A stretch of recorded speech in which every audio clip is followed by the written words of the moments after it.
Проект был запущен в июле нынешнего года на базе кафедры теоретической прикладной механики, на базе научно-исследовательской лаборатории прикладной механики, также в тесном сотрудничестве с Управлением международных связей, это отдел международных программ и проектов, а также с нашими партнерами по программе Erasmus+, в тесной коллаборации.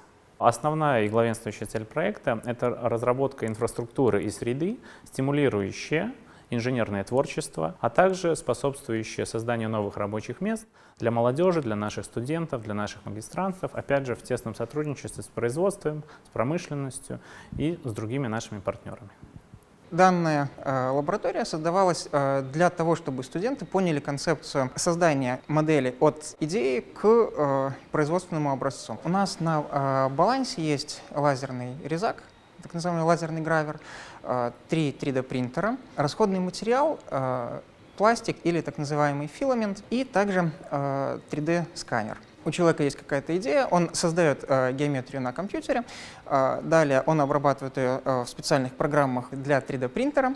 После этого он получает какой-то концепт, который может проверить на работоспособность, и если его что-то не устраивает, перепечатать, переделать. Если мы говорим про 3D-сканер, это реверс-инжиниринг, то есть у нас есть какая-то модель уже готовая, и ее нужно внести в компьютер. На текущий момент в проекте задействовано уже более 10 человек. Это и студенты, и магистранты, и наши преподаватели, и научные сотрудники. Но мы рады и ждем всех тех, кто заинтересован в реализации и имеет свои бизнес-идеи, инженерные идеи.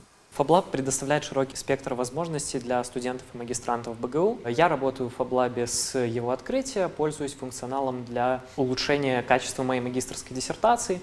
В частности, как студент кафедры био- и наномеханики, я работаю с моделями биологических объектов. Что касается учебных задач, то FabLab позволяет лучше понять, как устроены реальные физические объекты. В рамках работы над проектом FabLab разработан целый ряд курсов, которые сейчас находятся на согласовании с координатором проекта. Курсы, касаемые и инженерных вещей, связанных с 3D-моделированием, 3D-проектированием, прототипированием. Также направлены на теорию решения изобретательских задач. Польза проекта заключается в том, что мы развиваем идеи и компетенции в контексте FabLab в дальнейшем. Это и создание и мелкосерийного производства, и переход на работу полного цикла.